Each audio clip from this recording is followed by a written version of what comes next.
Hello Ramen Nation, Chris Cobain here, bringing you another Pokemon Omega Ruby Alpha Sapphire Wi-Fi battle, and this one is continuing the theme of RU tier battles. I had this one probably actually about a week ago with one of the big regulars in my chat named Jsims. Really good battler. Most of the time when we battle, it turns out to be these awesome close matchups, and this is exactly that. Very, very close. Comes down to the very last turn. And I love the battle, so I want to show it to you guys. Plus, we always get to see these unique Pokemon that I love showing you guys. So, taking a look at the teams. On my side, we're running Electros, Typhlosion, Escavalier, Flygon, Gastrodon, and Furfrou. And on the opposing side, we see Jsims8990. We've got a Magcargo, actually, Lilligant, Caracosta, Scrafty, and Cinccino. So the first thing you really kind of notice about this team is it's more hyper offensive. It doesn't have a lot of wall-y capabilities. Caracosta can be a wall somewhat, but is also obviously a Shell Smash set. He's actually got two potential Shell Smashers in Magcargo and Caracosta, and we know how powerful Shell Smash Pokemon can really be. Big threat with the Dragon Dance or maybe bulk up Scrafty, potentially Life Orb or Specs Mismagius. Of course, the Sleep Powder, Quiver Dance, Lilligant, and Cinccino, who is always very annoying with Tail Slap and all that other stuff. So, right off the bat, I'm aware I'm going to have my work cut out for me. And this is going to be a tough matchup. So, on the lead here, I end up bringing Electros. The reason is because I felt like I could handle a lot of stuff decently. Cinccino, however, was not one of the ones I wanted to take on, so he gets the lead advantage. I probably should have predicted that, but I'm able to turn this into a positive.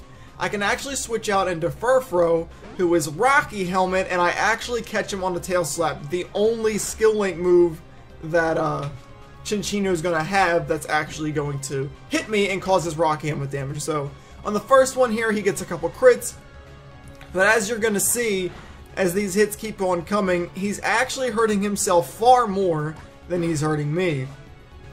As you're going to see by the end of this, he's going to get me to a little over half with the couple crits, and after Life Orb damage actually showing no King's Rock, he's basically dead.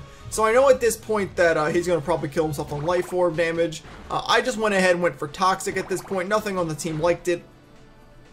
And if he stayed in, then I knew he was going to die anyway, so it wasn't really relevant. So, but he does go for the Bullet Seed, and it's going to take me down to like 62 health there, and he's going to go into Life Orb. That's actually a good chunk of damage, though. It's a not a bad decision for Cinccino there.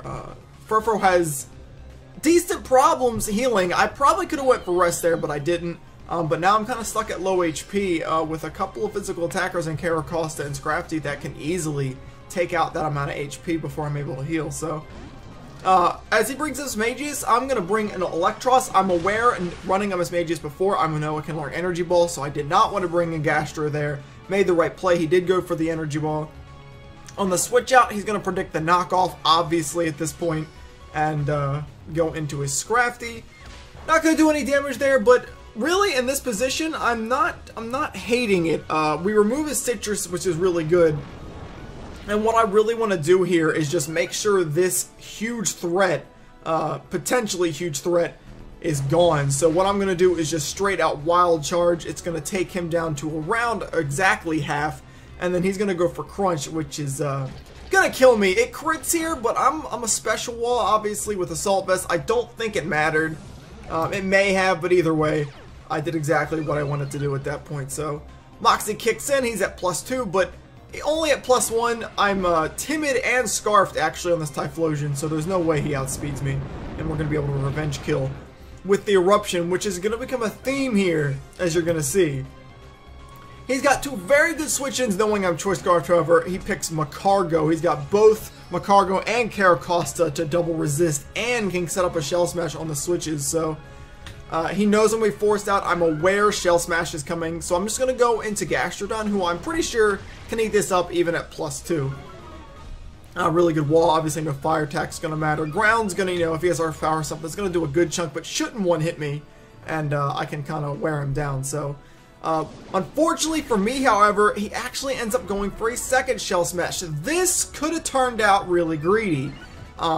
He's now at +4 to his attack, +4 to his special attack, +4 to his speed. We know how Shell Smash works. I'm going to be able to scald him down to 1 health. Of course, he's going to be Focus Sash. You want to set it up. But the greed may have cost him here. He's actually going to reveal at this point Hidden Power Grass, which is really good in the RU tier on a special attacker for the Pokemon he just killed, Gastrodon. So at that point, looking kind of bad for me, but thankfully I actually have a pretty decent switch. Can't hit me with fire, can't hit me with the ground. I know he's going to be forced to go for Hidden Power Grass. And even though it's +4, I mean, Magcargo's not a great special attacker. And it's a weak move, and it's only neutral, and I knew that Flygon could take it.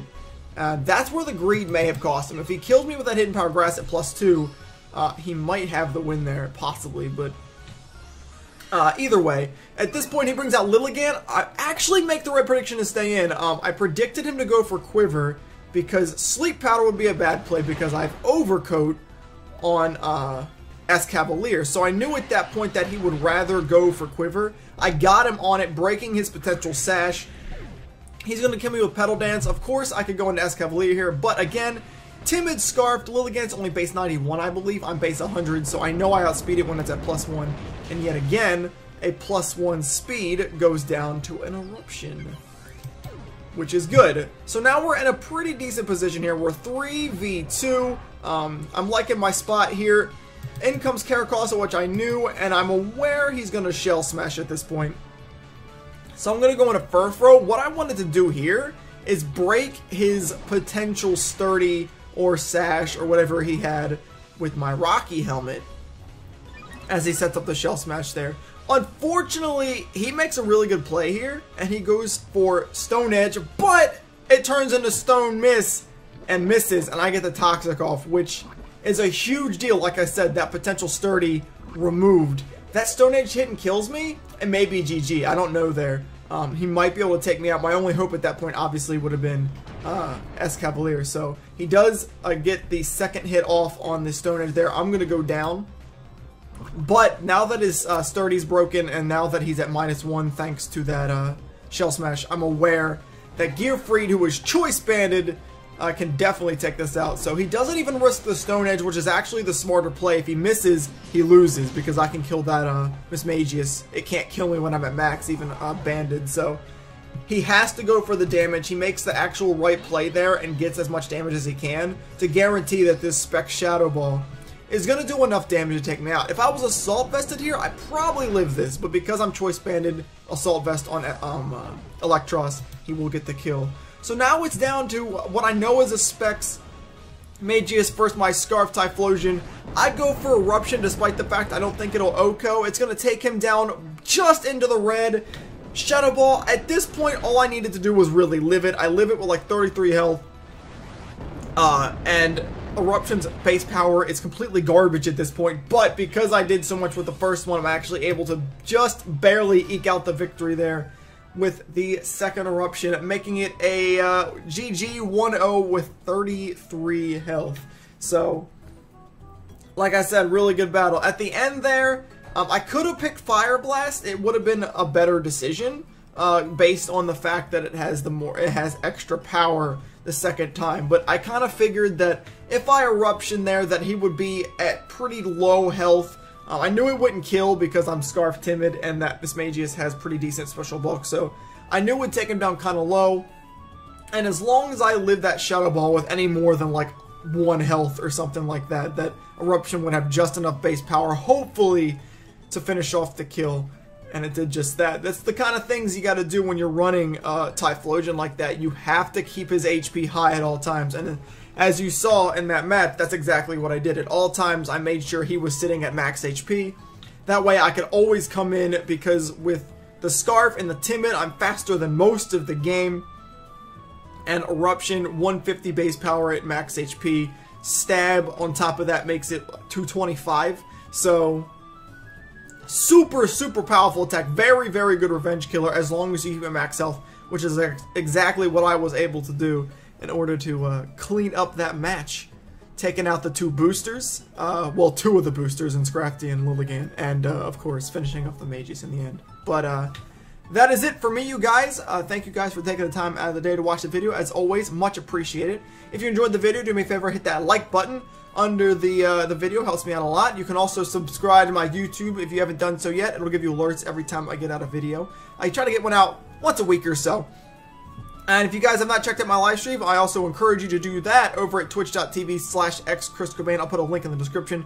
We stream basically every day, 6 days a week, Sunday through Friday. Best shot to get a battle with me if you're looking to be in one of these videos. I look forward to seeing you guys there. But that is it for me, so I will check you guys out in the next video.